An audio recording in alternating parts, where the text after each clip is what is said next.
Welcome back to the Deep Dive.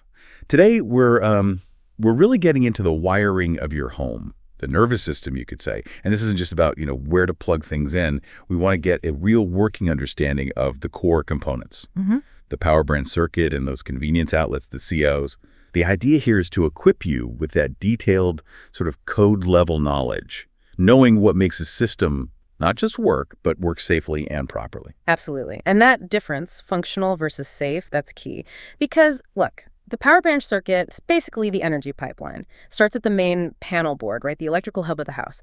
And it runs that energy out through the wires to the outlet, the receptacle, where you actually plug your stuff in. What's really critical to grasp right away is that everything you plug in, every single device, its power draw, is limited by that specific branch circuit's capacity. And we should probably set the stage based on our sources. We're working within a specific electrical environment here. The standard in the Philippines for residential circuits is 220 volts, single phase, 60 hertz. That's our baseline. And it matters, right? Because 220 volts changes the math compared to, say, a 120 volt system. We'll get into the details in section 4, but basically, higher voltage often means lower current for the same power, which impacts wire size, safety considerations, all of that. It really does. That 220V standard underpins all the calculations, the equipment ratings, everything we'll discuss.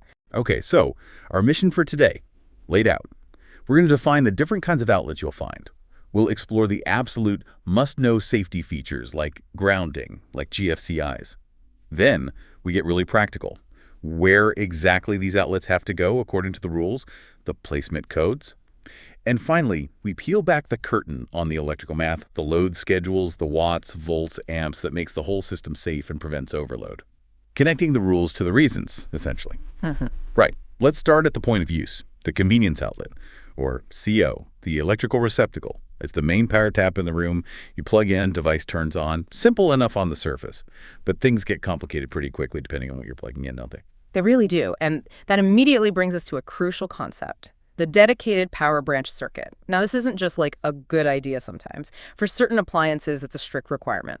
A dedicated circuit is exactly what it sounds like, one circuit serving one and only one appliance. Okay, so why? Why does the code insist on this? Is it just because some things use a ton of power? High power is definitely part of it, yeah.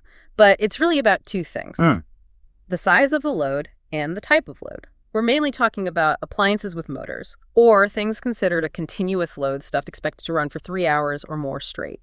Your sources list the usual suspects.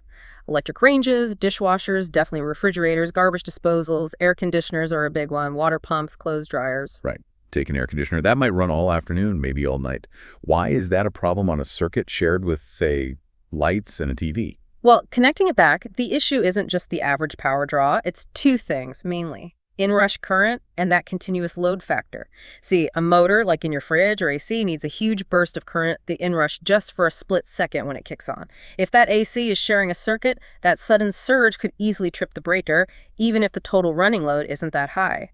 Plus, the code looks at any continuous load running 3 clock hours and says, okay, for safety, you need to calculate the circuit and wire size based on 125% of that load. Ah, that 125% buffer. That's the safety margin. Exactly. It ensures you're not running the wires right at their maximum limit constantly, which generates heat.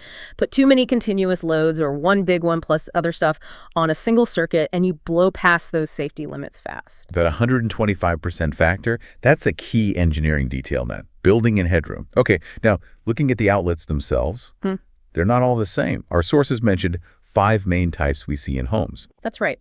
Beyond the old 2-prong ungrounded ones, which you barely see in new work, and the standard 3-prong grounded ones, the differences are really about function and safety, dictated by where they're installed. So the 5 we're focusing on are the basic ungrounded CO, mostly phased out, the workhorse grounded CO, your standard 3-prong, the super important safety device, the GFCI ground fault circuit interrupter, the tough weatherproof CO for outdoors, and the newer USB outlet combo. Okay, since we jumped right to this standard grounded outlet, let's spend a bit more time on safety, specifically grounding. That third hole, the round or U-shaped one, it's a really elegant piece of passive safety engineering, often misunderstood though. Yeah, I think most people get that it's for safety, but maybe not the mechanics of how it protects you when something goes wrong. Can you walk us through that? Sure. So the ground conductor, usually it's a bare copper wire or sometimes a green insulated wire inside the cable. It acts like an emergency exit for electricity. Its whole purpose is to give stray electrical current a very easy, safe path back to the ground, literally the earth, away from equipment. Or, more importantly, away from a person. So let's say the hot wire inside my metal toaster comes loose somehow. It touches the metal casing. Now, if I touch that toaster, Right. Now, the electricity wants to find a path to ground. It could go through you, especially if you're standing on a damp floor or touching something else grounded. But if the toaster is properly grounded via that third prong, the ground wire provides a much, much lower resistance path back to the electrical panel and ultimately to the earth ground. Electricity always takes the easiest path, right? So nearly all that fault current surges down the ground wire instead of through you. And this huge, sudden flow of current is essentially a controlled short circuit. It immediately causes the circuit breaker protecting that circuit to trip, shutting off the power instantly. That's why the ground wire is so vital, even though ideally it never carries current in normal operation. It's your instantaneous protection against faults. that makes perfect sense. It's a passive system, just waiting, Yeah. designed to fail safe, you could say. Okay, now let's switch to an active defense system, the GFCI outlet. These are fascinating because they're constantly monitoring things. They really are. They're the guardians of potentially wet locations. And the number one rule you got to remember is location. GFCIs are mandatory in kitchens, bathrooms, laundry areas, garages, unfinished basements, crawl spaces, outdoors. Basically anywhere water might be present. Why? Because water drastically lowers your body's electrical resistance. Even a small electrical fault that might just tingle you when you're dry could be lethal if you're wet. Okay, mandatory in wet spots. How do they actually work? You said they're active monitoring. What are they looking for? This is where it's really interesting, right? The current imbalance thing. Exactly. It's not looking for overload like a regular breaker. A GFCI uses a clever little sensor, like a tiny current transformer inside. It constantly measures the current flowing out on the hot wire to the appliance and the current flowing back on the neutral wire. In a normal, healthy circuit, those two currents should be perfectly equal. Every electron that goes out should come back. But if the GFCI detects even a tiny difference, we're talking like 5 milliamps, that's just 5/1000ths of an amp. It knows some current must be leaking out somewhere. That leaking current could be going through you to ground, through a faulty appliance casing to ground, maybe through spilled water. As soon as it senses that imbalance, that leakage, it trips an internal switch and cuts the power. And it does it incredibly fast, like in 140th of a second. Wow, 140th of a second at just 5 milliamps. That's way faster and way more sensitive than waiting for a 15 or 20 amp circuit breaker to trip due to overload. But this often leads to confusion, doesn't it? People sometimes mix up GFCIs with AFCIs. How are they different? Yes. Crucial distinction. GFCI stands for Ground Fault Circuit Interrupter. Its only job is shock prevention, detecting those tiny leakage currents to ground, especially in wet areas. AFCI stands for Arc Fault Circuit Interrupter. Its job is fire prevention. And AFCI has sophisticated electronics designed to recognize the specific electrical noise or signature created by a dangerous electrical arc. Think like a spark jumping across a damaged wire inside a wall, or a loose connection overheating and sputtering.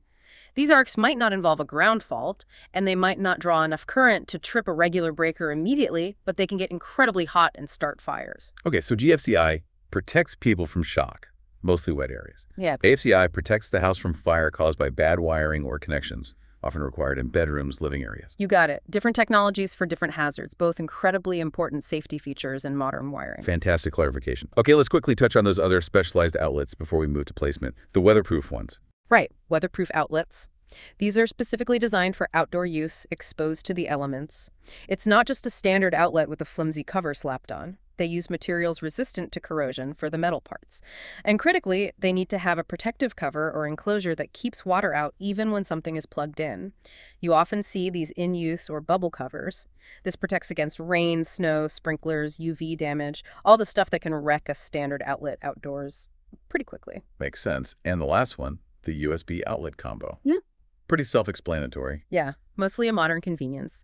Integrates the low-voltage USB charging ports directly into the main 220V outlet, saves you a wall wart charger. The main thing to remember is that even these combination devices have to follow the rules for where they're installed. If you put a USB combo outlet in a kitchen countertop location, It still absolutely needs to be GFCI protected. The USB part doesn't change the safety requirement for the main outlets. Okay, perfect. So we've got the outlets, the grounding, the GFCIs, and the why, the safety reasons behind them.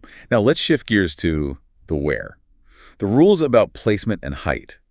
This is where the electrical code really starts dictating the layout of a room, isn't it? Absolutely. This is where the physics and safety rules translate into physical installation practice. Having standardized locations and heights isn't just for looks, though it does help with consistency. It's fundamentally about safety, accessibility, and making sure the outlets are suitable for how the space is used.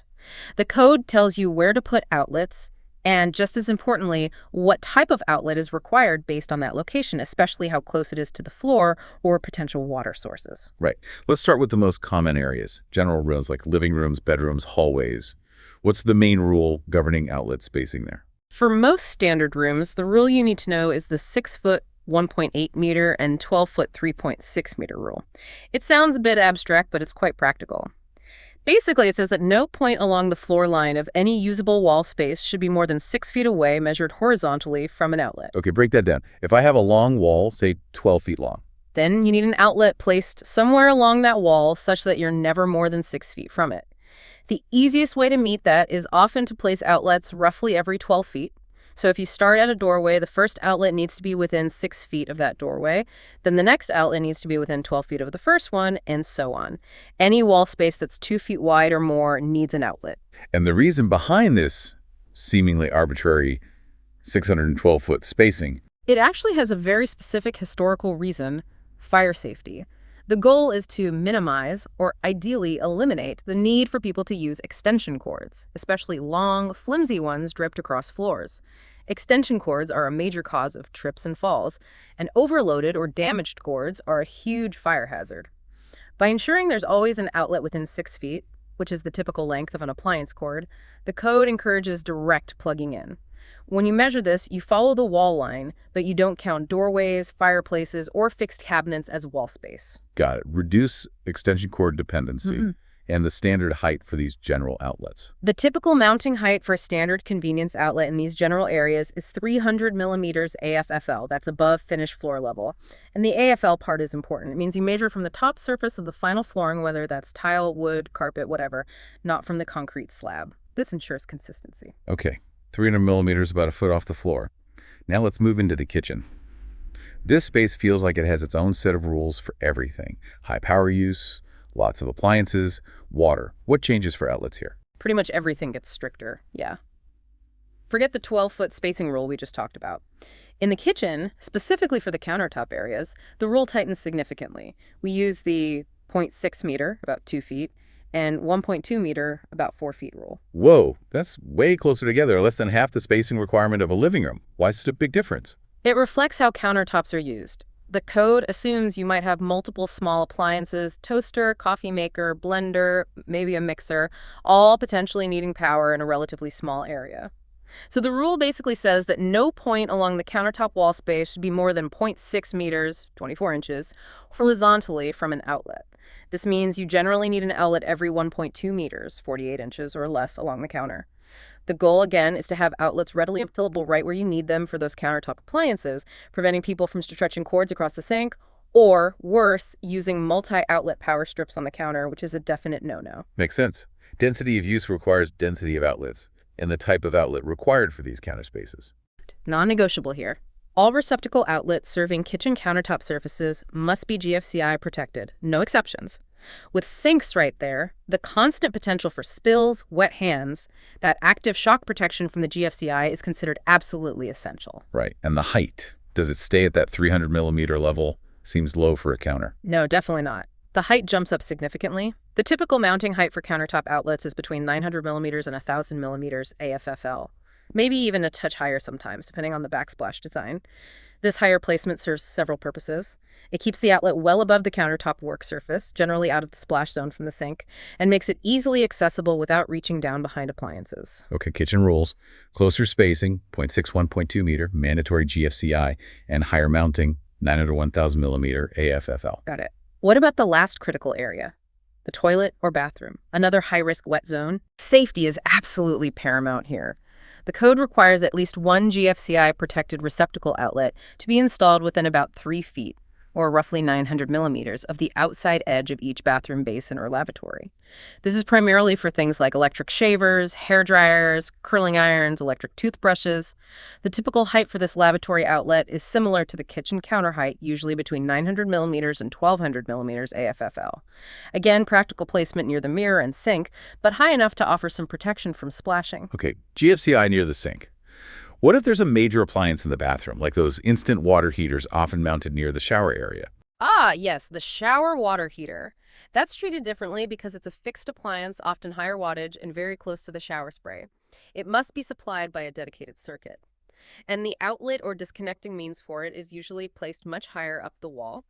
The typical height we see for that water heater connection point is significantly higher, 1.5 meters to 1.8 meters AFFL. So well above head height for most people. Placing it that high does a couple of things. Minimizes risk from floor flooding, keeps it further from the direct shower spray, and generally makes accidental contact less likely. And of course, that dedicated circuit rule ties back to what we discussed earlier about motor loads or high-power heating elements needing their own capacity. So we've mapped out the physical side, what the components are, where they must go according to code. Now we need to shift perspective and look at the underlying framework that governs all this. The calculations, the math that ensures the whole system can handle the loads safely. This starts with something called the schedule of loads. The schedule of loads. Okay, sounds like an engineering document. What is it exactly, and why is it so fundamental when planning an electrical installation? It really is the engineer's master plan for the electrical system. The schedule of loads is basically a detailed, organized summary of all the calculated electrical data for a project. Its purpose is to clearly lay out all the necessary values, wattages, amperages, voltages, and determine the correct ratings for every single piece of equipment. We're talking wire sizes, conduit sizes, the ratings for all the circuit breakers, the size of the main breaker, the capacity needed from the utility company. Everything. Every decision made about the electrical infrastructure flows directly from the calculations summarized in this schedule. So it's not just a simple list of appliances. It's based on actual calculations using established electrical principles and, critically, the requirements of the electrical code, right? Absolutely. The data isn't arbitrary, it's derived. And to understand those calculations, we need to be clear on the 3 fundamental units we use to measure electricity. Right.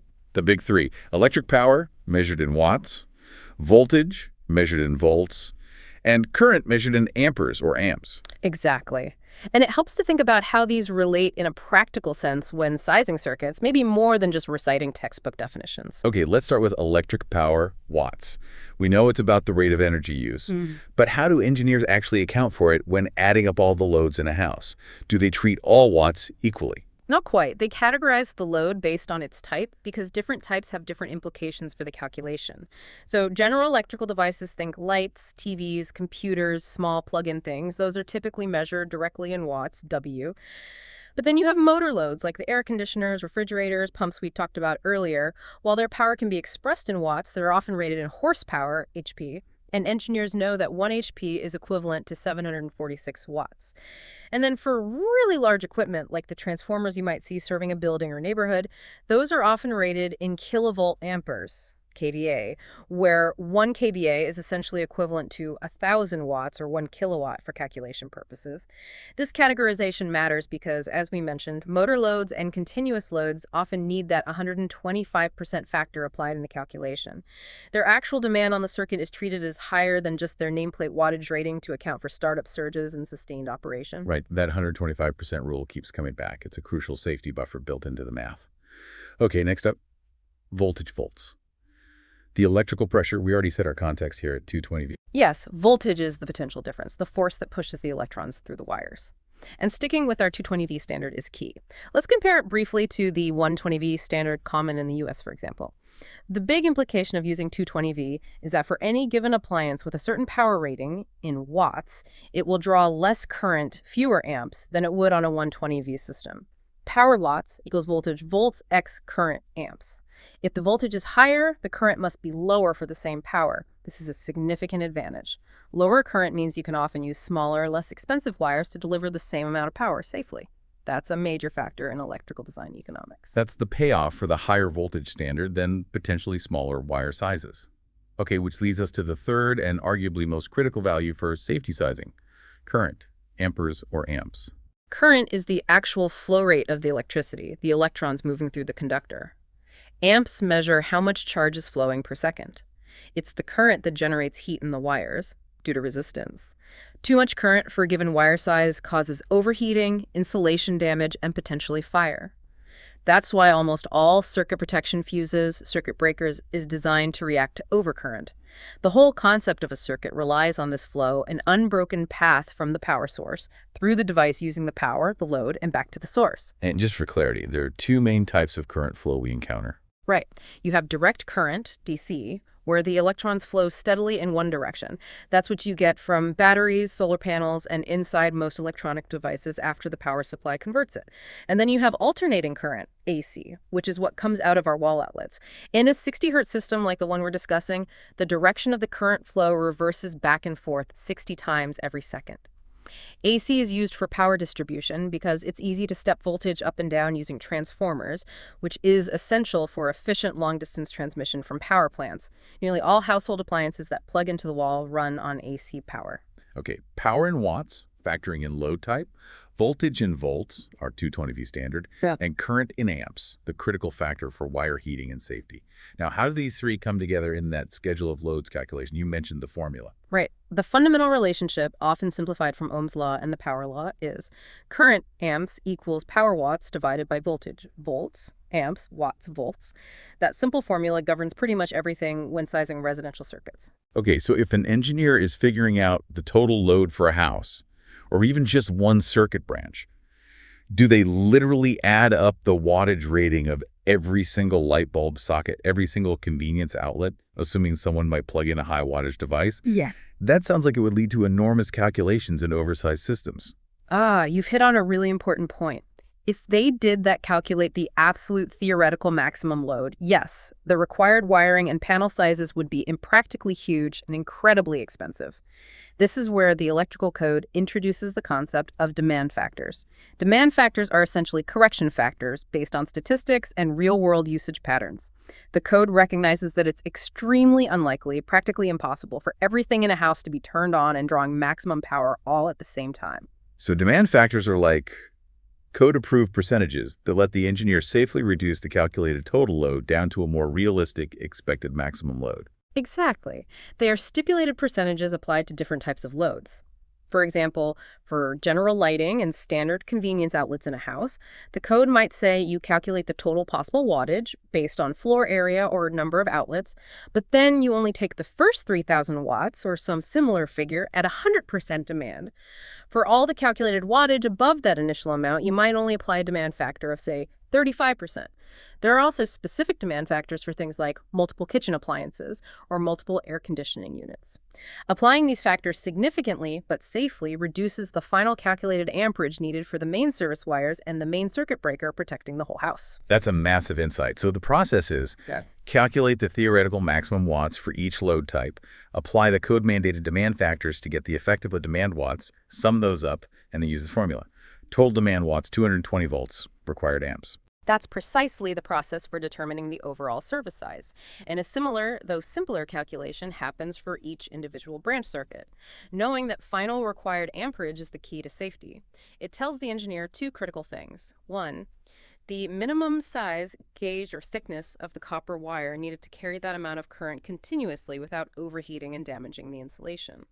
Two, the maximum acceptable amp rating for the circuit breaker or fuse that will protect that specific wire. You match the breaker to the wire capacity, for instance. A 20 amp breaker is used to protect a wire rated to safely handle 20 amps. If the current tries to go higher, the breaker trips, cutting the power before the wire melts or starts a fire. So you see how it all connects. The placement rules, the GFCI requirements, they ensure safety at the point of use. But the load calculation, using watts, volts, amps, and those crucial demand factors, ensures the fundamental infrastructure, the wiring itself, is safe and capable of handling the expected load. We've really covered a lot of ground here, haven't we? From the tiny 5 milliamp sensitivity of a GFCI, right up to the big picture math of demand factors shaping the entire electrical service of a house, maybe we can just take a moment to tie it all back together, reinforcing how those placement rules we discussed earlier aren't arbitrary. They're direct consequences of the safety needs and the engineering calculations. Yeah, it really is a tightly integrated system when you look at it that way. Like when we established that things like air conditioners or water heaters need their own dedicated circuit back in Section 1, that wasn't just a random rule. It comes directly from the math we just talked about in Section 4. The fact that motor loads and continuous heating loads have that 125% calculation factor, demanding more capacity, which is best served by a dedicated line sized appropriately using amps equal watts volts. Precisely. And think about the placement rules from Section 3. They're really safety extensions of the technology from Section 2. We don't just say, use GFCIs in the kitchen. The code specifies they need to be on the countertop circuit and mounted high, between 900 and 1,000 millimeter AFFL. Why? To keep them accessible, yes, but also physically above the most likely splash zone, maximizing the effectiveness of that GFCI protection we detailed. It's all interconnected. The rule, the reason, the underlying tech, knowledge applied directly to preventing shock and fire. So hopefully, for everyone listening, you now have a much clearer picture. You understand the real difference between a standard grounded outlet providing that basic fault path, a GFCI actively watching for dangerous leakage currents to prevent shock, and even the AFCI looking for those arcing signatures to prevent fires. You know why your fridge or AC likely needs its own circuit because of that 125% rule and maybe inrush current. And you've seen how the fundamental relationship between watts, volts at 220V for our context, and amps, combined with those clever demand factors, allows engineers to design a system that's both safe and reasonably economical. This isn't just trivia. It helps you judge the quality and safety of electrical work. Absolutely. Understanding the why behind the rules makes them much more meaningful. Okay, so let's leave you with a final thought to chew on, something practical based on everything we've covered. We've seen that proper electrical design relies on incredible precision, rules specified right down to the millimeter, like that 300 millimeter AFFL standard height for general outlets, or the strict 6-foot maximum distance to prevent reliance on hazardous extension cords. So here's the question. When we see deviations from these carefully crafted code-driven rules in a home, maybe someone installs a regular outlet right next to a sink instead of a GFCI, or they only put one outlet on a long living room wall, forcing the use of extension cords. What's really happening? We now understand they aren't just cutting a corner. They're actively dismantling layers of engineered safety, ignoring the physics and the statistical protections like demand factors that the entire system relies upon. If the code demands this precision for safety, how much invisible risk are we actually introducing or accepting when installations become casual and non-compliant? Something to think about next time you look at the outlets in any building.